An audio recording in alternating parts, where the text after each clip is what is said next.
이 땅의 삶을 살아가지만은 우리는 좁은 길을 걸어가는 겁니다. 특별히 사역자는 나에게 주어진 십자가를 지고 가는 겁니다. 지난 주간에 신학교에서 설교할 때 한국에서 이렇게 오케스트라들이 와가지고 바이올린 연주를 했는데 이 찬양을 연주를 했는데 얼마나 감동적인지 가사를 알기 때문에 너무 감동적이었습니다. 벌써 2월 마지막 주일입니다. 여러분 참 2013년 시작하면서 예배드렸던 시간이 어저께 갔는데 벌써 6월 마지막 주일입니다. 2013년도 교회 키워드는 긍정이고 지난 두 달간 하나님께서 우리에게 주신 말씀들은 하나님의 마음이 우리에게 전달되어졌는데 하나님은 저 자신과 여러분의 가정과 자녀와 우리 교회와 일터가 만선이 되기를 원하시는 것이 아버지의 마음입니다.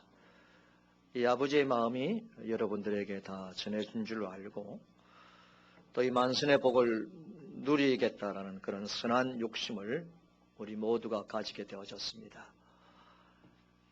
아직도 여러분들 가운데는 눈에 보이지 않는 것이 있을 수도 있고 또 우리가 기도하고 소원한 것이 이루어지지 않는 분들도 있으나 또 듣는 바에 의하면 하나님께서 나에게 이미 또 만선의 복을 주셔서 감사하는 성도들도 있습니다.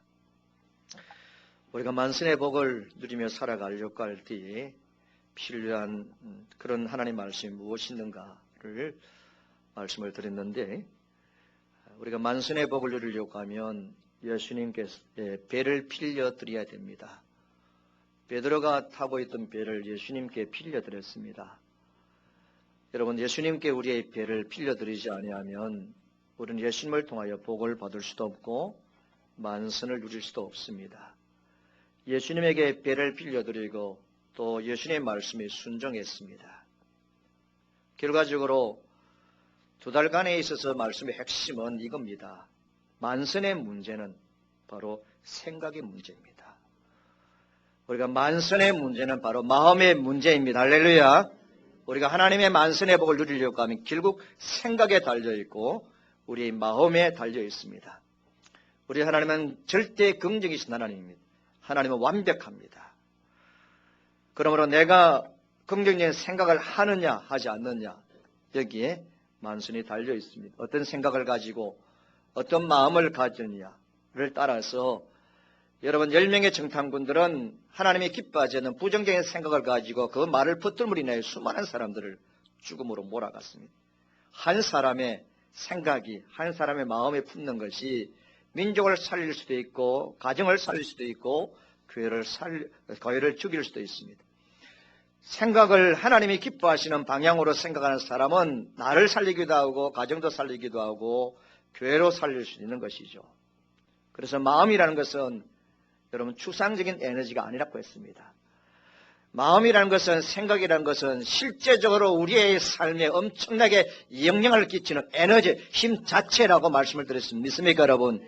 생각과 마음은 추상적인 관념이 아니에요. 우리의 삶에 하나님의 살아계심을 내 생활과 삶 속에 가져다 주는 실제적인 힘이고 역사는 능력이 있음을 믿으시기 바랍니다.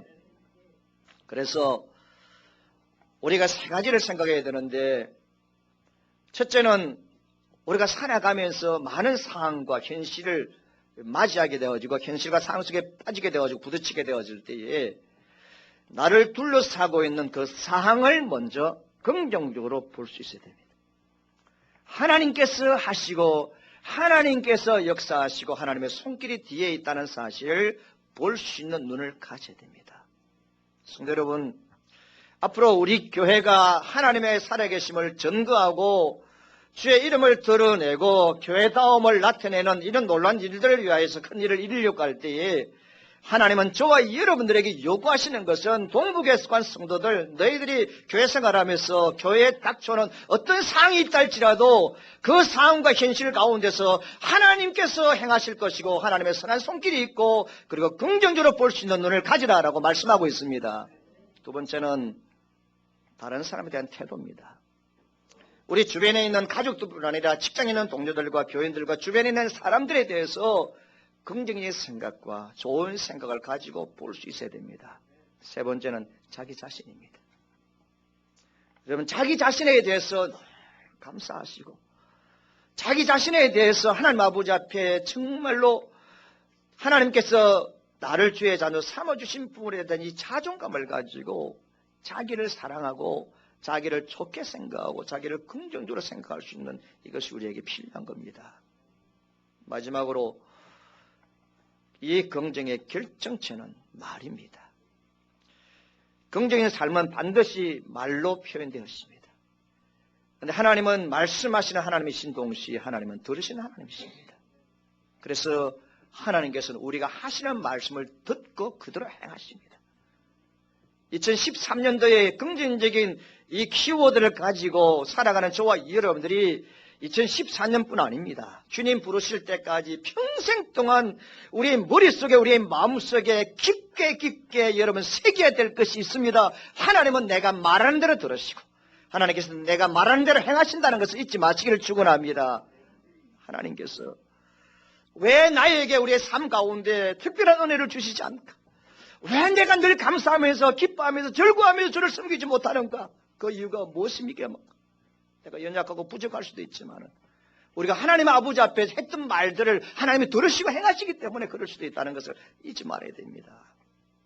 마지막 한 가지는 하나님은 말씀하시는 분이시기 때문에 우리가 말씀을 듣지 못하는 난청 지역에 머물면 그때부터 우리의 인생은 내려갑니다. 그래서 우리의 불행은 시작합니다. 오늘은 이제 마지막으로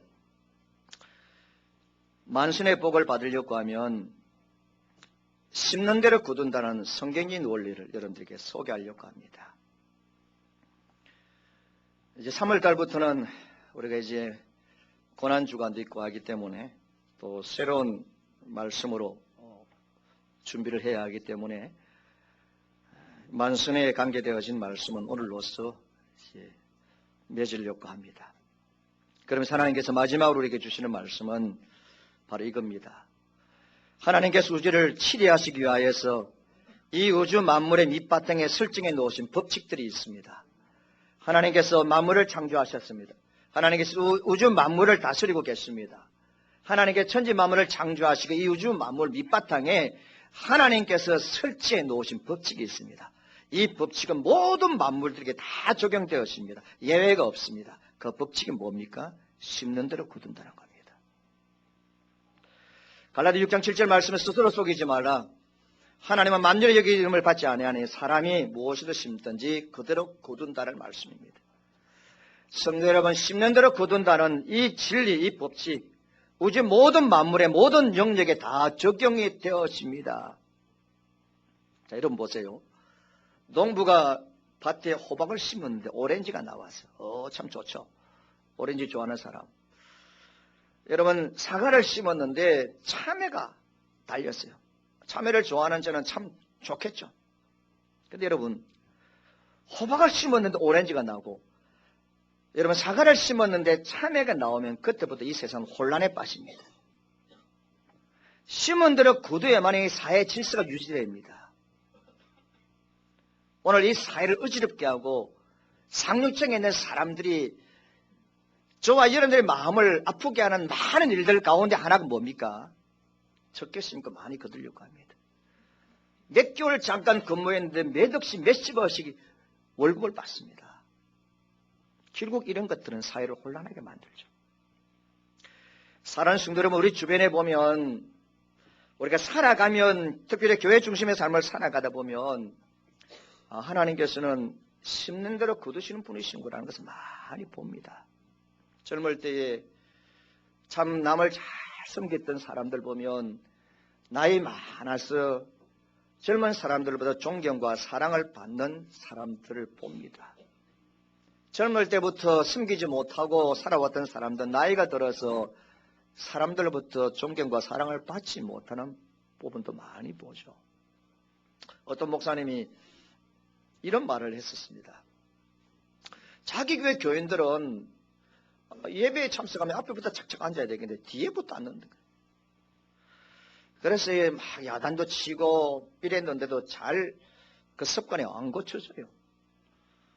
곰곰이 생각을 해보니까 자기가 평신도 교회 다닐 때 늘 뒤에 앉았거든. 늘 뒤에 앉아 보니까 심원대로 거둔다고. 자기 교회 교인들도 그렇다라는 그런 농담이 아닌 진담을 한 적이 있습니다. 성도 여러분, 우리가 심원대로 거둡니다. 이것은 하나님이 우주 만물 제일 밑바탕에 설정해 놓으신 당신의 법칙입니다. 이 법칙을 뒤집어 버릴 사람은 이 땅에 아무도 없습니다. 자, 그렇다면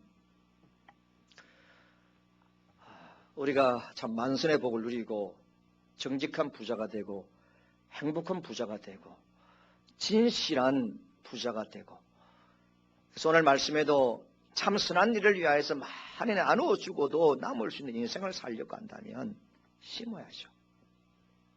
당연하지 않겠어요?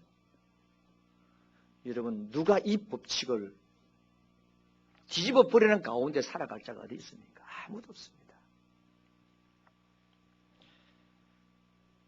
어떤 농부가 가을에 많이 추수하기를 원한다면 뿌리지 않는데 어떻게 거둡니까?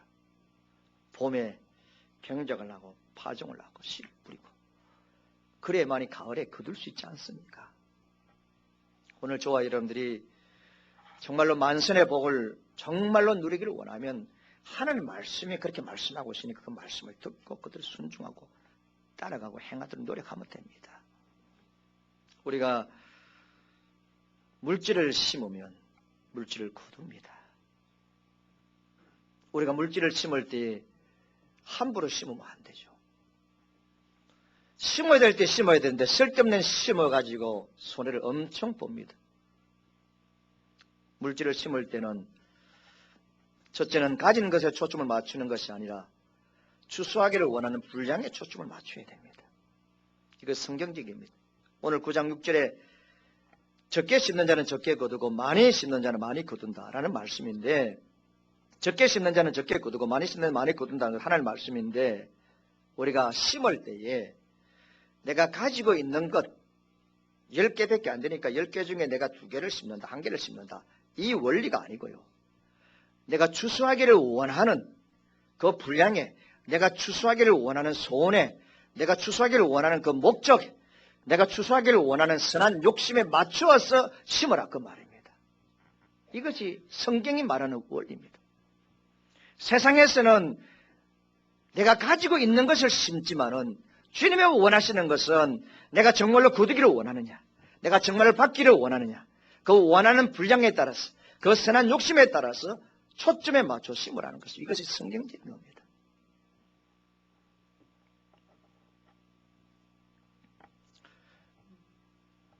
이번에도 이제 캄보디아에 갔다 오면서 하나님께 감사했고요. 우리 장로님들, 우리 교인들에게 참 감사를 합니다. 사실 우리 교회가 그렇게 심을 것이 많은 교회가 아니에요. 또 특별히 한 번도 가보지도 않은 그 나라에 심을 것이 그렇게 많은 교회가 아닙니다. 그래도 하나님께서 심을 수 있는 마음을 주시고 또 심을 수 있게 하시는 것을 보면서 그렇다. 분명한 것은 하나님께서 원하는 마음의 분량에 맞추어서 우리가 열심히 심으면 나도 거둘 것이고 우리 자녀들도 거둘 것이고 우리 자자손손들이 거두게 되어질 줄 믿습니다. 두 번째는 하나님께서는 누구에게나 심을 것을 주셨습니다. 10절 말씀에 심는 자에게 씨와 먹을 양식을 주시는 이가 너희 심을 것을 주사 풍성하게 하시고 너희 의의 열매를 더하게 하신다. 무슨 말입니까? 먹을 양식도 주시지만은 심을 씨도 하나님이 함께 주셨습니다. 그러니까 심을 수 있는 것 다 하나님이 주셨습니다. 그런데 혹시나 우리들 가운데 혹시나 나는 심을 것이 없습니다 라고 생각하시는 분이 있으면 1차적으로 해결을 해야 됩니다. 왜냐하면 성경에 보니까 하나님께서 양식과 심을 것을 주셨습니다. 내가 하나님이 심을 것을 주셨는데 제대로 심지 않았든지 아니면 아예 심지를 않았든지 엉뚱한 것을 써버렸든지 그럴 수 있기 때문에 그래서 지금 심을 것이 없을 수도 있고요. 그러나 한 가지 감사한 것은 하나님은 다시 한 번 더 우리에게 기회를 주시는 분입니다. 그렇기 때문에 하나님 앞에 심을 물질이 전혀 없는 성도들은 이렇게 기도하셔야 됩니다. 하나님, 분명히 저에게 심을 것을 주셨습니다. 근데 저는 그 심을 것을 하나님 앞에 심지 못하고 엉뚱하게 써버리고 말았습니다. 저를 용서해 주시고 다시 한 번 더 저에게 심을 수 있도록 허락해 주시고 다시 한 번 더 심을 수 있는 기회를 주시옵소서. 기도하시기를 축원합니다. 한 가지 기억해야 될 것이 있습니다. 그것은 바로 내 계산법이 아닙니다. 하나님의 계산법입니다. 내 계산법이고 하나님의 계산법입니다. 무슨 말이냐면 하나님께서는 여러분들이 얼마를 심었느냐를 보신다. 그기도 하지만 하나님 그것보다 더 중요한 것을 보십니다. 자, 우리는 그렇죠. 사람들은 저 사람이 얼마 심었느냐, 얼마나 들었느냐, 이것을 중요하게 생각하고 그것을 보죠. 하나님은 계산법은 그게 아닙니다. 얼마를 남겼느냐를 봅니다. 얼마를 심었느냐, 얼마를 들었느냐 중요한 것이 아니고 하나님은 얼마를 남겨두었느냐라는 것입니다. 그래서 부자와 가부의 이야기가 성경에 등장하는 것입니다. 얼마를 들었느냐고 볼 때 이 두 가부는 성경에 기록될 수 없는 사람이에요. 그러나 이 가부가 드린 두 냅들은 주님이 더 기뻐하신 것은 그가 최선을 다해서 전부를 드렸기 때문에 그렇습니다. 자기에는 아무것도 없습니다. 그리고 또 한 가지는 우리가 믿음으로 드려야 합니다. 자, 저는 하나를 심으면 하나를 거두고 두 개를 심으면 네 개를 거둔다 라는 원리에 대해서 말씀을 드리는 것이 아니에요. 저 주변에 보면 정말로 주님께 귀하게 드리는 분을 알고 있습니다. 그래, 드림에도 불구하고 우리 교회 말고요. 그런데 하나님이 좀 잘 안 줘요. 그런 것을 볼 때에 하나님이 하나를 심으면 하나 즉각 주고 두 개를 심으면 두 개를 주고 오토매틱으로 자동적으로 자판기처럼 점에 나오는 그런 하나님이 아니에요. 그러나 하나님은 여러분 충만 그 자체입니다. 할렐루야. 하나님은 풍성 그 자체입니다. 할렐루야. 하나님 모든 우주의 만물의 주인이 있습니다. 하나님 모든 걸 다 가지신 분이십니다. 하나님이 원하시면 하나님의 때가 되면 하나님께서는 당신의 자녀들에게 반드시 우리의 생활과 삶 속에 좋은 곳으로 찾아와 주시는 분은 맞습니다. 그 믿음을 가져야 됩니다. 그것이 지금이든지 내일이든지 한 주든지 내년이든지 10년이든지 내 자식이든지 그 차이는 있을 수도 있을지는 모르지만은 하나님은 반드시 우리에게 당신의 복으로 찾아와 주시는 분이시다는 믿음은 가지고 드려야 됩니다. 그 믿음이 없는 가운데서도 드리면 무슨 소용이 있습니까? 물론 하나님께 드릴 때에 당신에게 베푸신 은혜에 감격하는 것이 있어야 돼요. 그것이 전제되지 않는 드림은 의미가 없습니다. 하나님 은혜에 감사해서 드리면서도 하나님 살아계시니까 때가 되면 하나님께서 나에게 찾아와 주실 것이니까 그 믿음을 가지고 하나님 앞에 심으시기를 주의 이름으로 축원합니다. 보상에 관해서는 영어로는 죄송 리코멘스라는 것인데 하나님께서 보상해 주시고 우리에게 상 주시는 부분에 대해서는 여러분 죄송하지만 우리 교단에 저만큼 그 부분에 대해서 아는 분 없습니다. 제가 거기에 논문을 썼지 않았습니까? 하나님 반드시 보상하실 분이에요. 저는 그걸 믿습니다. 성경에서 뭐랍니까? 주실 것이다. 준다. 그 말씀 앞에 구하라고 말씀하고 있지 않습니까? 믿음으로 구하라는 겁니다. 그 다음에 한 가지 더 드리고 싶은 것은 은혜가 감사하고 또 하나님께서 나에게 좋은 것으로 찾아와 주실 줄 믿으면 이왕 들을 때 감사함으로 즐거움으로 들으시기를 주의 이름으로 축원합니다. 각각 그 마음에 정한 대로 할 것이요 인색함이나 억지로 하지 말지니 하나님은 즐겨내는 자를 사랑하시니라. 성경이 우리에게 말씀합니다. 인색하거나 억지로 심는 성도는 반드시 거둔다는 하나님의 말씀을 믿지 않고 드리기 때문에 그렇습니다.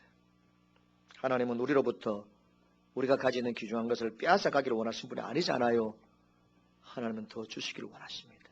악한 부모도 그렇다면 하나님이야 더 그렇지 않겠습니까? 고린도서 9장 8절 말씀에 하나님이 능히 모든 은혜를 너에게 넘치게 하시네. 넘치게 하시나니 이는 너희로 하여금 따라합시다. 모든 일에 항상 모든 일에 항상 그 다음 따라합시다. 모든 것이 넉넉하여 모든 착한 일을 넘치게 하느니라. 할렐루야. 넘친다. 모든 넉넉 모든 항상 모든 뭡니까? 하나님은 충만 것 자체입니다. 하나님께서는 이렇게 충만하게 넘치도록 하시겠다고 말씀하고 있습니다. 하나님께서는 우리가 착한 일, 즉 하나님의 일을 할 수 있도록 우리에게 모든 은혜, 건강과 물질의 복을 넉넉하게 주신다고 분명히 성경은 말씀하고 있습니다. 그러므로 봄에 씨를 뿌려가는 농부가 피곤하니까 귀찮으니까 게을러가지고 씨를 몇 개 뿌렸습니다. 다 뿌리지 않습니다. 아침에 잠깐 나가 뿌렸으면 끝입니다. 그 사람은 제대로 거두겠습니까? 좀 더 일찍 나가서 뿌립니다. 늦게까지 뿌립니다. 허리가 아프지만 또 심습니다. 이것이 농부의 심정입니다.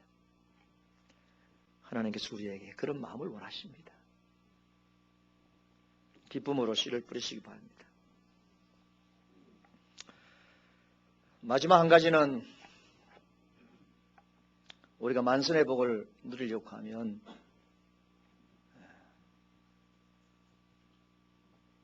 그 물질에 대해서 자유할 수 있어야 됩니다.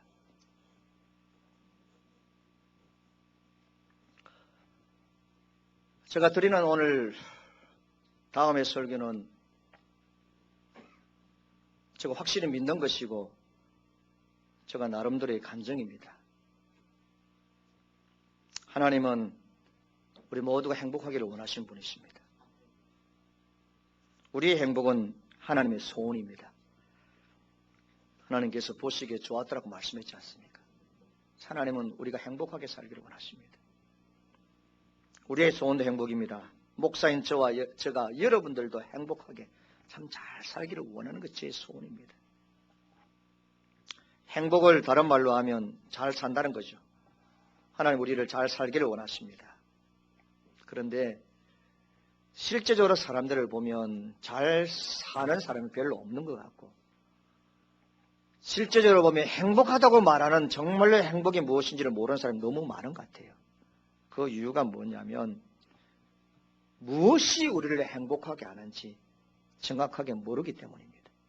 무엇이 나를 행복하게 정확히 모릅니다. 보편적으로 우리는 내 삶이 행복하다, 사는 게 재미있다. 그렇게 말할 때의 기준은 잘 살게 하는 것은 우리는 돈이라고 생각합니다.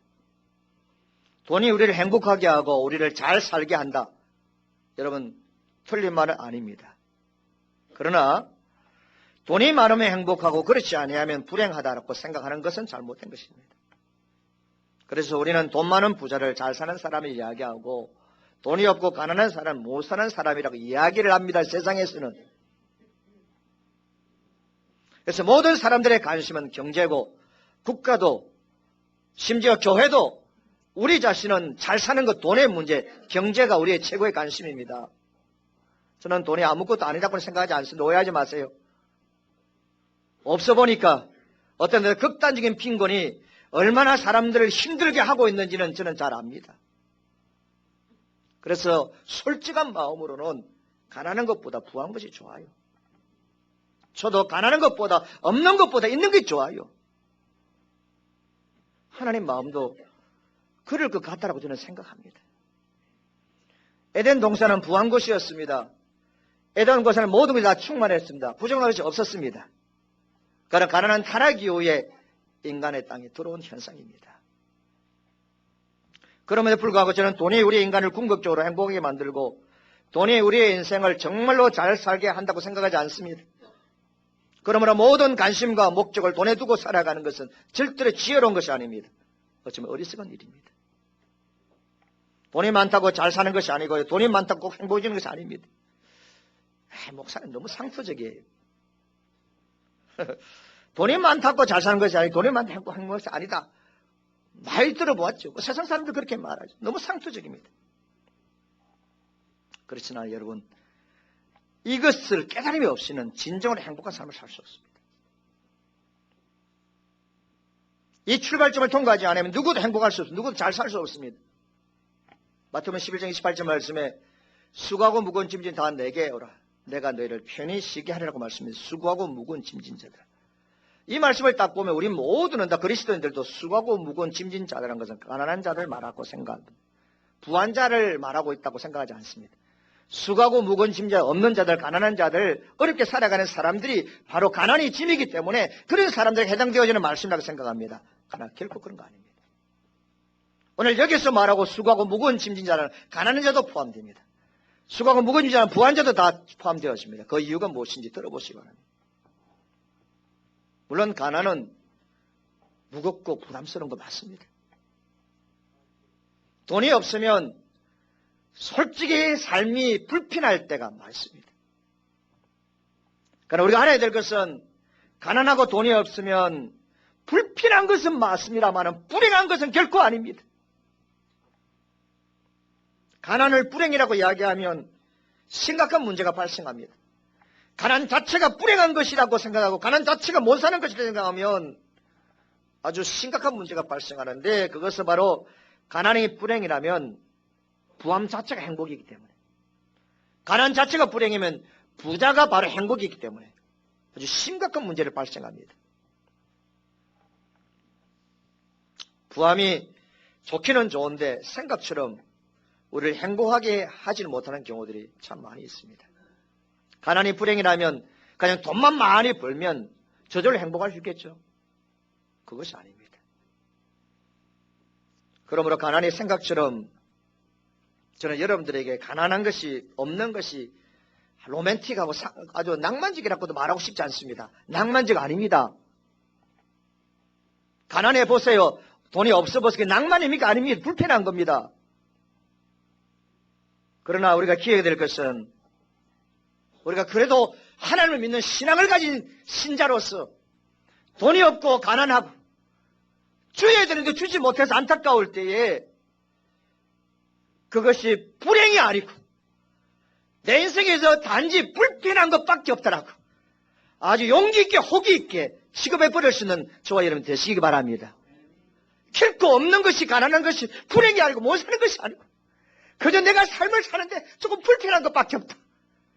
그렇게 정리를 하시고 결론을 내리시기를 축원합니다. 가난은 불행이 아닙니다. 그저 불편한 것입니다.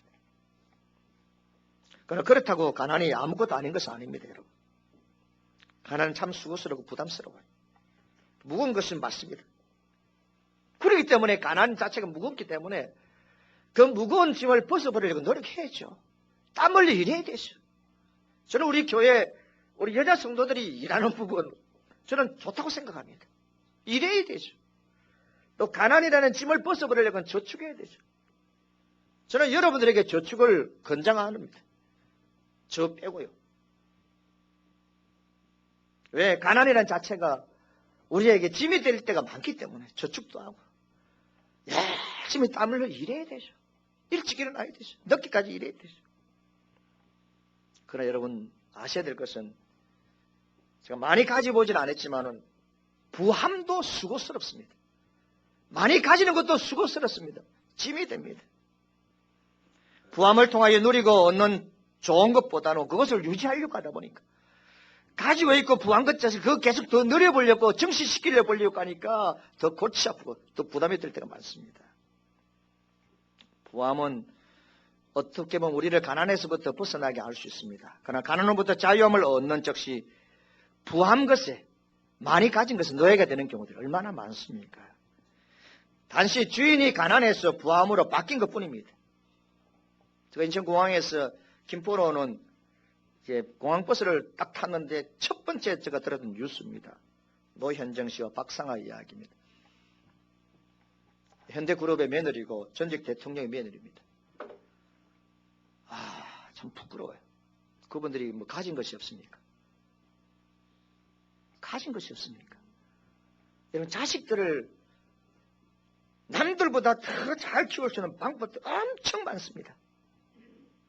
그런데도 불법적으로 외국인 학교에 자기 자식들을 입학시켜가지고 수사의 대상이 되고 있습니다. 이것이 바로 많이 가진 자들이 가지는 무거운 짐입니다. 사랑하는 성도 여러분, 분명한 것을 말씀드립니다. 돈이 없어 보니까 많이 힘들고 불편한 건 사실이지만은 저는 정말로 불행하지 않았습니다. 불행하다고 생각해 본 적도 없습니다. 지금은 좀 좋습니다. 그러나 제가 가난한 사람이었습니다. 과거에. 그러나 결코 못 사는 사람은 아니었습니다. 여러분, 가난 자체가 불행이 아니에요. 가난하다고 해서 못 사는 거 결코 아닙니다. 가난하지만은 잘 살 수 있습니다. 이것이 저에게 가장 큰 재산입니다. 가난하지만 없지만은 결코 못 사는 삶이 아니라는 이 사실이 저를 지탱하고 있습니다. 저는 가난을 좋아하지는 않지만은 가난이 무섭지 않습니다. 그래서 사탄이 저에게 가난함을 가지고 없는 걸 가지고 공갈치지 못합니다. 네 돈 없지? 너 힘들지? 그래가지고 불법을 행하라? 그러면서 이 사탄이 저에게 공갈치지 못합니다. 왜냐하면 나는 못 사는 사람이 아니기 때문에. 세상은 사람들은 우리를 사람을 외모로 판단합니다. 가난하고 가진 것이 없으면 무시하는 풍토입니다. 목사의 세계도 마찬가지입니다. 그러나 하나님은 너무 좋습니다. 우리를 나를 겉으로 껍데기만 보고 판단하지 않습니다. 성도 여러분, 시골에서 바람이 불면 날아갈 것 같은 판자 같은 그런 예배당에서 목회를 했을 때 사람들이 저를 별볼을 넘는 사람들을 보았을 거예요. 공부를 마치고 울산에 와서 다 떠나고 30명 남아져 있는 쓰러져 있는 교회를 다니면서 때에 사람들은 저를 공부하고 또 뭐하노? 저에게 시선을 주지 않았을 것입니다. 그러나 하나님은 그렇지 않았습니다. 시골 교회를 섬길 때도 하나님 나를 하성줄로 인정했습니다. 어려운 교회를 섬길 때도 저를 목사 하성줄로 하나님 인정하셨습니다. 제가 부산에 와서 좀 규모 있고 안정된 교회를 섬길 때도 사람들이 겉으로 볼 때, 야, 이제 탄탄대로네, 장대가 있을 거, 그렇게 부럽게 생각했을 것이고, 그때도 하나님은 나를 그저 목사 하성줄로 그냥 보셨습니다. 내가 시골 교회를 섬겼을 때 하나님은 나를 무시한 것도 아니고, 어려운 교회를 섬겨 하나님 나를 무시한 것도 아니에요. 안정된 교회를 섬기니까 하나님이 나를 와 이렇게 하신 적도 없습니다. 어떤 교회를 섬기든지 어떤 상황에 있든지 하나님은 나를 하나님의 백성으로 하나님의 사람으로 하나님의 목사로 인정하셨다 그 말입니다. 지금 개척교회를 섬기고 별로 가진 것이 없고 별로 사람들도 관심을 가지 못하는 목사지만 여전히 저는 하성줄이고 여전히 하나님 앞에서 목사입니다.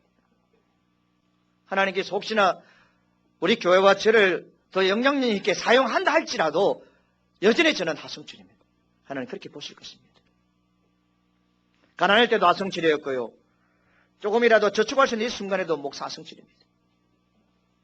하나님은 저를 그냥 목사로, 목회자로 하나님의 자녀로 하성줄을 인정하고 있습니다. 내 형편, 내가 가지고 있는 것, 내 누리고 있는 것 보시고 판단하고 있지 않습니다. 그저 하나님이 부르신 하나님의 종으로 그냥 보고 있습니다. 얼마나 감사합니까? 하나님만이 저를 저로 보아주시고 판단해 주십니다. 세상 사람들이 여러분들이 갖고 있는 여부에 따라서 어떻게 판단할지 모르지만은 하나님 오늘 이 예배에 참여하신 여러분들을 그저 하나님의 여러분 모습 그대로 보시고 그대로 판단하고 그대로 사랑하십니다. 그 정도 마음은 가지고 살아야죠. 그래서 저는 하나님 참 좋습니다. 하나님 사람을 외모로 판단하지 않아요. 너무 좋습니다. 껍데기 보지 않습니다. 하나님께 사람을 외모로 판단하지 않고 하나님께서 사람을 껍데기 보지 않는다는 것은 우리 식으로 이야기하면 나를 꺼려하지 않는다 그 말입니다. 세상 사람들은 가지지 못하고 힘들고 어렵고 소외된 지역에 있는 사람들은 꺼려하죠. 꺼려합니다. 저리 가라 저리 가라. 가까이 오지 마라 꺼려합니다. 부자는 가난한 자를 꺼려하고 가난한 사람을 무조건 부자를 꺼려합니다. 부자는 가난한 사람을 무조건 깔보고 무시하는 경향이 있습니다. 가난한 사람은 부자는 무조건 정죄하고 시기하는 경향이 있습니다. 왜? 사람을 외모로 판단하기 때문에. 사람을 껍데기로 보고 평가하기 때문에 그렇습니다. 나의 하나님은 그렇지 않습니다. 좋으신 하나님 아닙니까, 여러분? 예수 믿고 살만한 충분한 이유가 있지 않습니까, 여러분? 충분합니다. 하나님은 저를 한 번도 꺼려하지 않습니다. 내가 실패했든지, 내가 조그마한 교회를 섬겼든지, 안전교회를 섬겼든지, 가난했든지, 생활에 필요한 거 채워졌든지 간에 하나님께서는 그런 환경과 여건을 가지고 나를 꺼려하지 않습니다. 그래서 우리 하나님 참 좋습니다. 우리 하나님 앞에 서면 외모나 껍데기 가지고 판단하지 않게 되니 얼마나 감사합니까? 외모 하니까 저거 굉장히 외모가 안 좋은 걸로 생각하는데 그런 의미가 아니고요. 아멘 하신 분들은 저보다 못합니다 하신다. 무슨 말이냐면 저는 전에도 하성철이었고요. 지금도 하성철입니다. 앞으로도 하성철입니다. 내 상황이 어떠든지 내 형편이 좋아지든지 좋아지지 않든지 상관하지 않고 저는 하나님의 자녀 하성철입니다. 목사 하성철입니다.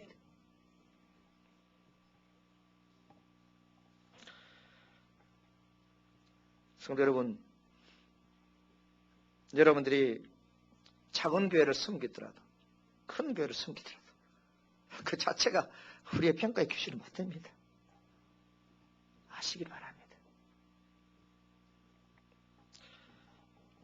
우리 목사님이 가시는 이제 교회를 제가 조금 압니다. 옛날에 제가 울산에 있을 때에 목사님이 섬기던 교회고 또 제가 섬기던 교회에서 그 교회를 위해서 여러 많은 교인들을 이제 파송을 하고 했습니다. 그 교회를. 근데 어쨌든 담임하는 젊은 목사님이 좀 이렇게 열심히 안 했는지 모르지만 교회가 지금 어려운 가운데 있는데 그런데 목사님한테 물어봤습니다.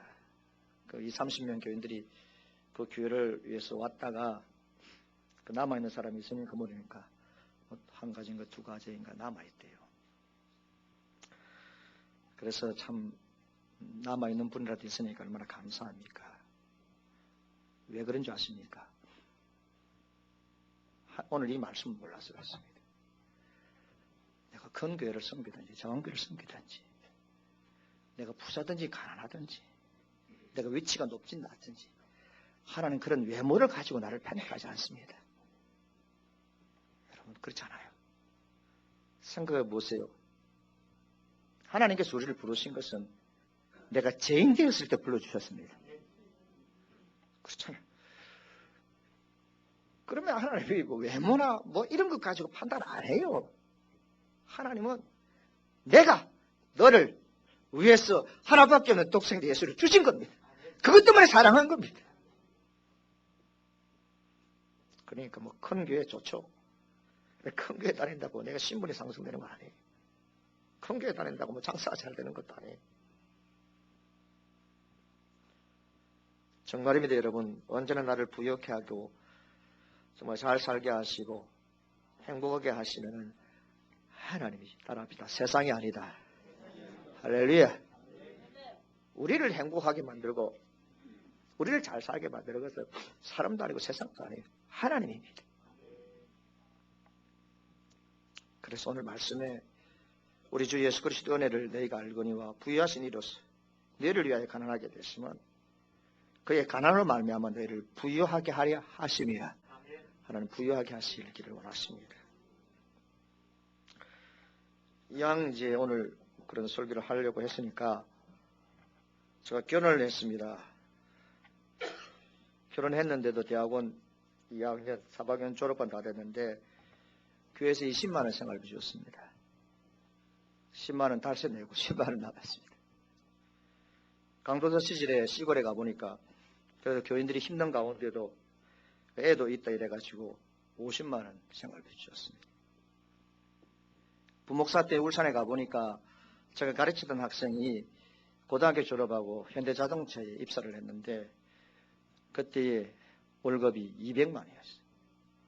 저는 그때 110만 원 받았습니다. 대학 나오고 대학원 나온 사람인데. 그러나 20만 원 받았든지 50만 원 받았든지 110만 원 받았든지 생활하는 데는 불편한 적은 있었습니다. 솔직히. 그러나 비굴하게 살지 않았습니다. 그걸 불행하지도 않았습니다.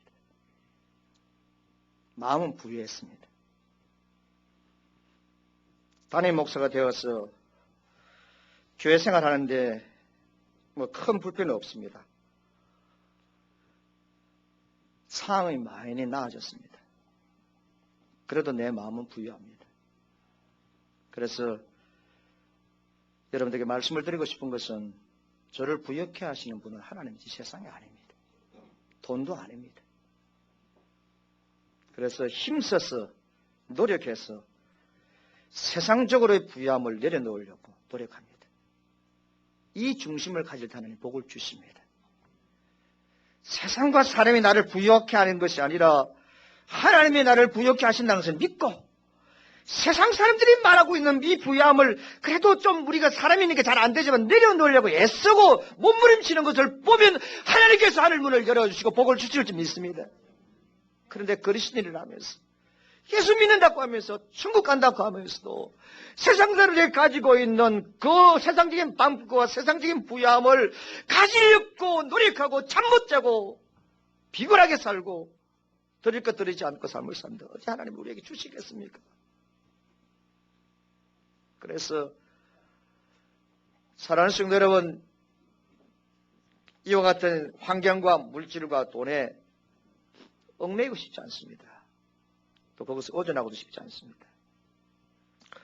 그와 같은 삶의 실천을 통하여 정말 행복하게 사는 것이 참 인생의 부유함이 세상에 있죠. 하나님께 있다는 것을 우리가 보여줘야죠. 이제는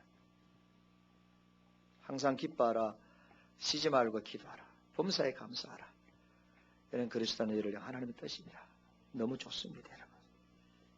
하나님 때문에 늘 기뻐하고 하나님 때문에 늘 감사하고 늘 하나님 때문에 행복하고 하나님 때문에 만족하는 이 삶 자체가 부유한 것입니다. 물질도 하나님이 주신 것일 때 그것이 감사가 됩니다. 성도 여러분, 우리가 사랑을 많이 하면 집착합니다. 많은 부모들이 자식과의 관계에서 성공하지 못하는 실패하는 가장 큰 원인은 자식을 사랑함으로 너무 자식이 집착하기 때문에 그렇습니다. 그 집착이 자식에게 짐이 되고 부담이 됩니다. 사랑에 집착하다가 아들이 자기 아내를, 딸이 자기 남편을 부모들보다 사랑하게 되어지면 질투합니다.